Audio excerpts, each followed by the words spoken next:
നമ്മുടെ ജീവിതത്തിൻ്റെ അനുദിന പ്രവർത്തനങ്ങളിലൂടെ പ്രപഞ്ചത്തിന് മുഴുവൻ, മനുഷ്യവംശത്തിന് മുഴുവൻ ഒരു കരുതൽ നൽകാൻ നമുക്ക് കഴിയണം. അങ്ങനെ കഴിയണമെങ്കിൽ ഈശോയോട് ചേർന്ന് നമ്മൾ ജീവിക്കണം, ചിന്തിക്കണം, പ്രവർത്തിക്കണം, പ്രാർത്ഥിക്കണം. അതിനുള്ള ഒരു സമയമാണ് നാഥനോടൊപ്പം ഈശോയോട് ചേർന്ന് നമുക്കായിരിക്കാം. അവൻ്റെ സ്തുതി കീർത്തനങ്ങൾ നമുക്ക് ആലപിക്കാം. ലോകത്തിന് മുഴുവനും മനുഷ്യവംശത്തിനും നന്മ ചെയ്ത് നമുക്ക് ജീവിക്കാം. ഓരോ പ്രഭാതവും ദൈവത്തിൻ്റെ സവിശേഷമായ അനുഗ്രഹങ്ങളാൽ നിറച്ചാണ് അവൻ നമുക്ക് നൽകുക. 2 കരങ്ങളും നീട്ടി അത് സ്വീകരിക്കാൻ ഞാൻ തയ്യാറാകുന്നുണ്ടോ? പ്രഭാതത്തിൽ ഉന്മേഷത്തോടുകൂടി ഉണരണമെങ്കിൽ സന്ധ്യാസമയങ്ങളിൽ ഞാൻ ഒരുക്കത്തിൻ്റെ ജീവിതം നയിക്കണം. കിടന്നുറങ്ങാൻ പോകുമ്പോൾ പരിശുദ്ധ മനസ്സാക്ഷിയോടെ ഞാൻ കിടന്നുറങ്ങാൻ പോകണം. വിശുദ്ധമായ ശരീരത്തോടെ, വിശുദ്ധമായ ചിന്തകളോടെ ഉറക്കത്തിലേക്ക് പ്രവേശിക്കണം. മനസ്സിനെ അസ്വസ്ഥമാക്കുന്ന, പ്രക്ഷുബ്ധമാക്കുന്ന ഒരു കാഴ്ച പോലും കാണാതെ മരണത്തിൻ്റെ മുന്നാസ്വാദനം എന്ന പോലെയുള്ള ഉറക്കത്തിലേക്ക് ഞാൻ പ്രവേശിക്കണം.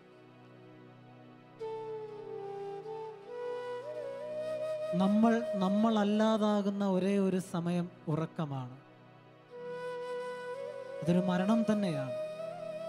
അങ്ങനെയെങ്കിൽ ആ മരണത്തിൽ നിന്ന് ജീവനിലേക്ക് ഉയിർത്തെഴുന്നേൽക്കുന്നതാണ് ഓരോ പ്രഭാതവും. ഈശോ നമ്മളെ കൈക്ക് പിടിച്ച് എഴുന്നേൽപ്പിക്കുകയാണ്. ആ പ്രഭാതം അവന് സ്തുതി പറയാൻ, ദൈവത്തിന് നന്ദി അർപ്പിക്കാൻ ഞാൻ വിനിയോഗിക്കണം. അതിന് നേരത്തെ എഴുന്നേൽക്കണം, ദേഹശുദ്ധി വരുത്തണം, പ്രാർത്ഥനയ്ക്കായി സമയം ചിലവഴിക്കണം. അതിനുശേഷമേ ജീവിതത്തിൻ്റെ പ്രവർത്തനങ്ങളിലേക്ക് ഇറങ്ങാവൂ.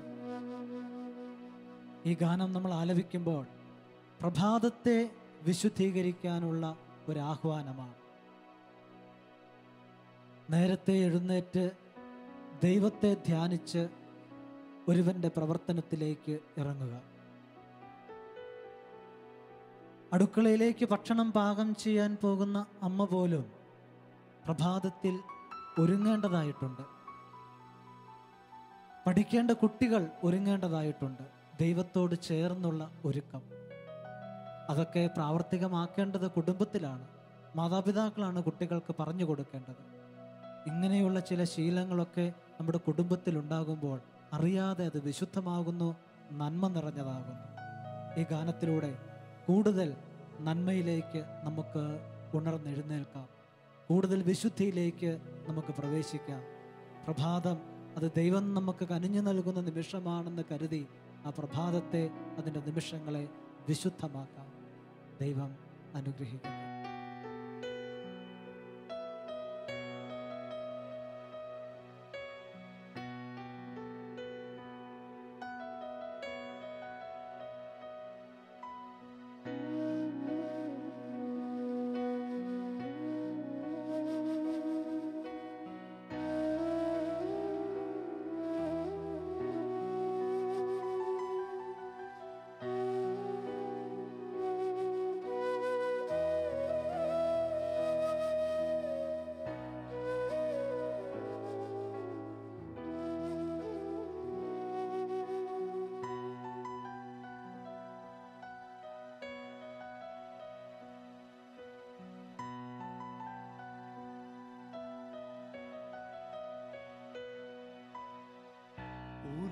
പുലരിയിലെൻമിഴി ഉണരുന്ന നേരം തേടുന്നതാരേ എൻ ഹൃദയം. പുലരിയിലെൻമിഴി ഉണരുന്ന നേരം തേടുന്നതാരേ എൻ ഹൃദയം. മരുവിൽ തണൽ പോൽ കുളിരായി പൊഴിയൂ എൻ അന്തരാത്മാവിൻ അതലങ്ങളിൽ. മൃദുല വസന്തത്തിൻ പരിമളം പോൽ പരിലസിക്കും ദൈവസ്നേഹം. പുലരിയിലൻമിഴി ഉണരുന്ന നേരം തേടുന്നതാരേ എൻ ഹൃദയം.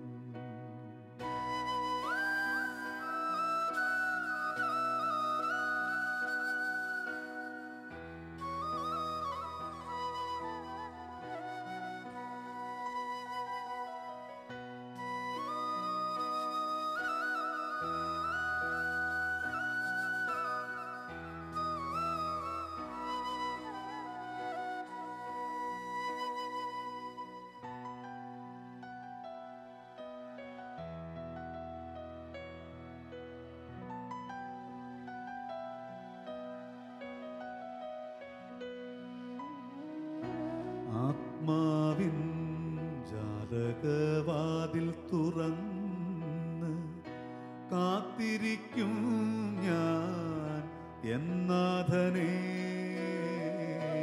ആത്മാവിൻ ജാലകവാതിൽ തുറന്ന് കാത്തിരിക്കും ഞാൻ എന്നാഥനേ.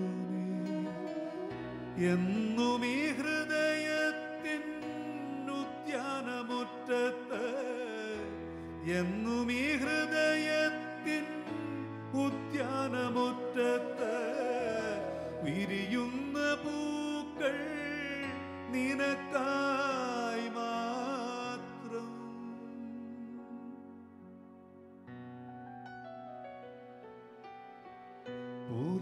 പുലരിയിലൻമിഴി ഉണരുന്ന നേരം തേടുന്നതാരേ എൻ ഹൃദയം.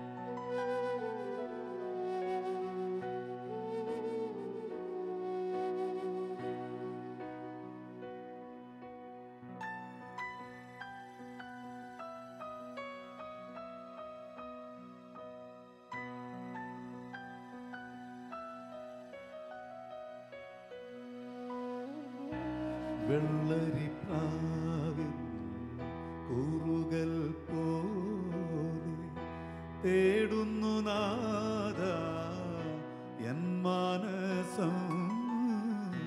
വെള്ളരിപ്രാവിൻ കൂറുകൾ പോലെ തേടുന്നു നാഥാ എൻ മാനസം. വിരഹാർദ്രമീ കാത്തിരിക്കുന്നതോ, വിരഹാർദ്രമീ മിഴി കാത്തിരിക്കുന്നതോ എൻ പ്രിയനാഥനെ നിനക്കായി മാത്രം.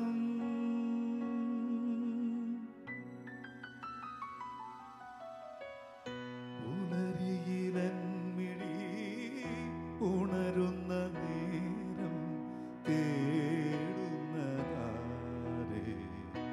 എൻ ഹൃദയം. മരുവിൽ തണൽ പോ കുളിരായി പൊഴിയൂ എൻ അന്തരാത്മാവിൻ അതലങ്ങളിൽ. മൃദുല വസന്തത്തിൻ പരിമളം പോ പരിലസിക്കും ദൈവസ്നേഹം. ലഹരിയിലെൻമിഴി ഉണരുന്ന നേരം തേടുന്നതാരേ എൻ ഹൃദയം.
ശരീരത്തിൽ നിന്നോ പ്രകൃതിയിൽ നിന്നോ ലോകയാഥാർത്ഥ്യങ്ങളിൽ നിന്നോ വേർപെട്ടുകൊണ്ടുള്ള ഒരു ആത്മീയ ജീവിതം അസാധ്യമാണ്.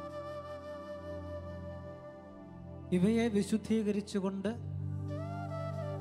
നമ്മുടെ വിശുദ്ധി സ്വന്തമാക്കിക്കൊണ്ട് ഉള്ള ഒരു ആത്മീയ ജീവിതമാണ് ശ്രേഷ്ഠം. അതുകൊണ്ടാണ് യോഹന്നാന്റെ സുവിശേഷം 17-ാം അധ്യായത്തിൽ ശിഷ്യന്മാർക്ക് വേണ്ടി പ്രാർത്ഥിക്കുമ്പോൾ ഈശോ ഇങ്ങനെ പ്രാർത്ഥിക്കുന്നത്, ലോകത്തിൽ നിന്ന് ഇവരെ എടുക്കണമെന്നല്ല, ദുഷ്ട ശത്രുവിൽ നിന്ന് കാത്തുകൊള്ളണമേ എന്ന്.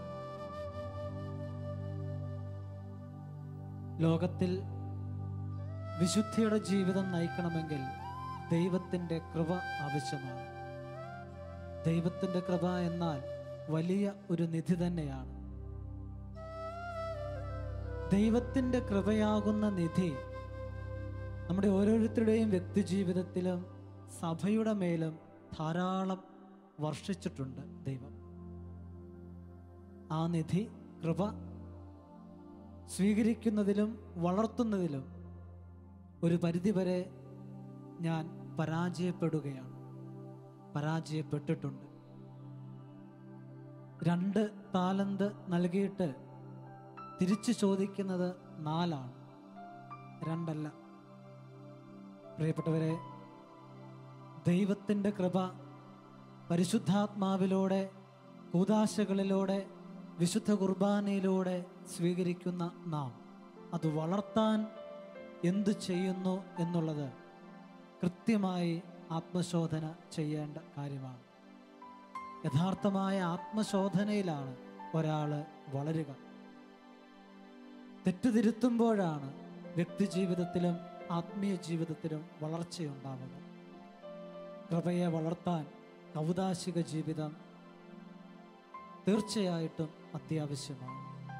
അതുകൊണ്ട് മാസത്തിൽ 1 കുമ്പസാരിച്ച് വിശുദ്ധ കുർബാന മുടക്കാതെ, കുർബാന സ്വീകരണം മുടക്കാതെ, സഭയോട് ചേർന്ന് കുടുംബ പ്രാർത്ഥനകളിൽ സജീവമായി പങ്കെടുത്ത് വ്യക്തിജീവിതത്തിൽ കൂടുതലായി ദൈവത്തിന് പ്രാധാന്യം കൊടുത്ത് മറ്റുള്ളവരുടെ ജീവിതത്തിൽ ദൈവം വർഷിച്ച കൃപകൾക്ക് നന്ദി പറഞ്ഞ് ഒരു ജീവിതം നയിക്കുമ്പോൾ ദൈവത്തിൻ്റെ കൃപ സമൃദ്ധമാണ്.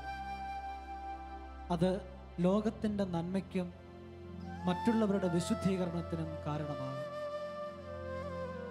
അന്ത്യവിധിയുടെ ദിവസത്തിൽ തല ഉയർത്തി പിതാവായ ദൈവത്തിൻ്റെ മുൻപിൽ നിൽക്കാൻ ഈ കൃപാവര ജീവിതം നമ്മളെ ശക്തിപ്പെടുത്തുകയും ചെയ്യും. അടുത്ത ഗാനം ശ്രദ്ധിക്കുമ്പോൾ കൂടുതൽ ദൈവകൃപ സമ്പന്നമാകുന്നതിന് വേണ്ടി ആഗ്രഹിക്കുകയും ഉള്ളിൽ പ്രാർത്ഥിക്കുകയും ചെയ്യാം. കൃപയുടെ ദൈവം അവൻ്റെ കൃപ നിധിയായി നമ്മുടെ ഓരോരുത്തരുടെയും മേൽ വർഷിക്കട്ടെ.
കൃപമതിയേ നിൻ കൃപമതിയേ അളവില്ലാത്ത നിൻ കൃപമതിയേ കൃപമതിയേ നിൻ കൃപമതിയേ അളവില്ലാത്ത നിൻ കൃപമതിയേ രാജരാജ രാജാധിരാജ പാടി പുകഴ്ത്തിയിടുമേ ദിനവും പാടി പുകഴ്ത്തിയിടുമേ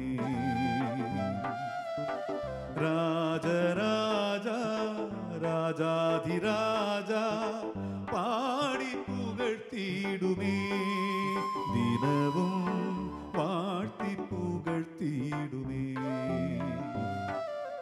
കൃപമതിയേ നിൻ കൃപമതിയേ അളവില്ലാത്ത നിൻ കൃപമതിയേ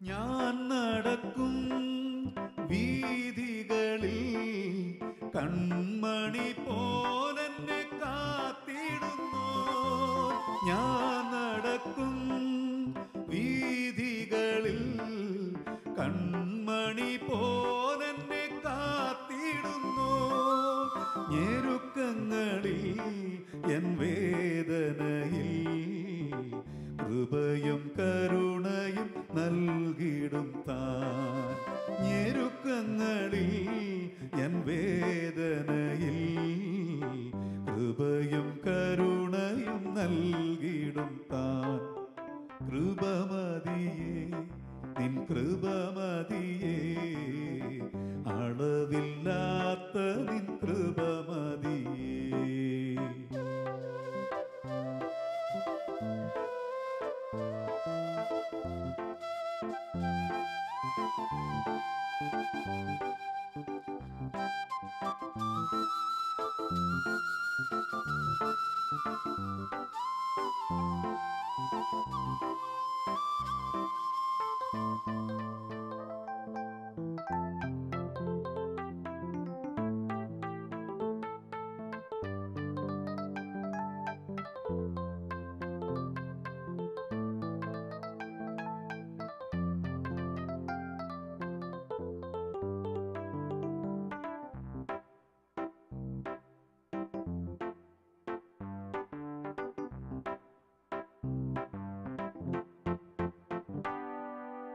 അനുദിനവും അതിശയമായി നടത്തിടും കൃപകളെ ഓർത്തിടും ഞാൻ അനുദിനവും അതിശയമായി നടത്തിടും കൃപകളെ ഓർത്തിടും ഞാൻ ആനന്ദമായി പരമാനന്ദമായി ആർത്തിടും പാടിടും ഹല്ലേലൂയ ആനന്ദമായി പരമാനന്ദമായി ആർത്തിടും പാടിടും ഹല്ലേലൂയ കൃപമതിയേ നിൻ കൃപമതിയേ അളവില്ലാത്ത നിൻ കൃപമതിയേ കൃപമതിയേ നിൻ കൃപമതിയേ അളവില്ലാത്ത നിൻ കൃപമതിയേ രാജരാജ രാജാധിരാജ പാടി പുകഴ്ത്തിയിടുമേ ദിനവും വാഴ്ത്തി പുകഴ്ത്തിയിടുമേ രാജരാജ രാജാതിരാജ പാടി പുകഴ്ത്തിയിടുമേ ദിനവും വാഴ്ത്തി പുകഴ്ത്തിയിടുമേ കൃപമതിയേ നിൻ കൃപമതിയേ അളവില്ലാത്ത നിൻ കൃപമതിയേ കൃപമതിയേ.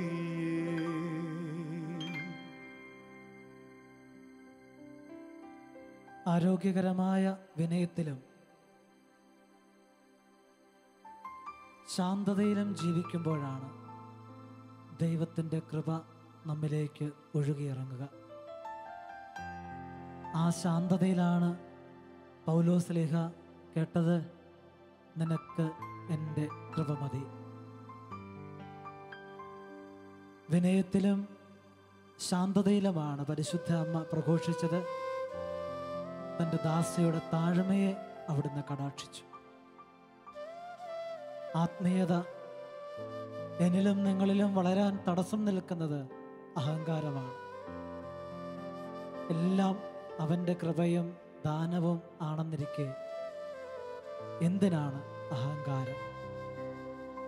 അതുകൊണ്ട് പ്രിയപ്പെട്ടവരെ, ഈ നിമിഷം താഴ്മയുള്ള, എളിമയുള്ള, സമാധാനമുള്ള നല്ല വ്യക്തികളാകാം. താഴ്ന്ന നിലത്തല്ലേ ഒഴുക്ക് ശക്തമാവൂ. അതുകൊണ്ട് തന്നെ തമ്പുരാൻ്റെ കൃപയ്ക്ക് വേണ്ടി നമുക്ക് നമ്മളെ തന്നെ ഒരുക്കാം, എളിമപ്പെടുത്താം, വിനയമുള്ളവരായി തീരാം. ദൈവത്തിൻ്റെ കൃപ, സമാധാനം നമ്മളിൽ ശക്തമാകട്ടെ. ആമേൻ.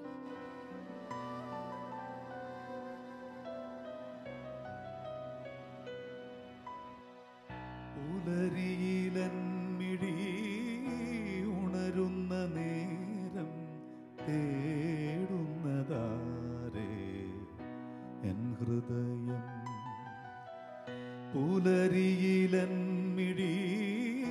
ഉണരുന്ന നേരം തേടുന്നതാരേ എൻ ഹൃദയം. മരുവിൽ തണൽ പോൽ കുളിരായി പൊഴിയൂ എന്നന്തരാത്മാവിൻ അതലങ്ങളിൽ. മൃദുലവസന്തത്തിൻ പരിമളം പോൽ പരിലസിക്കും ദൈവസ്നേഹം.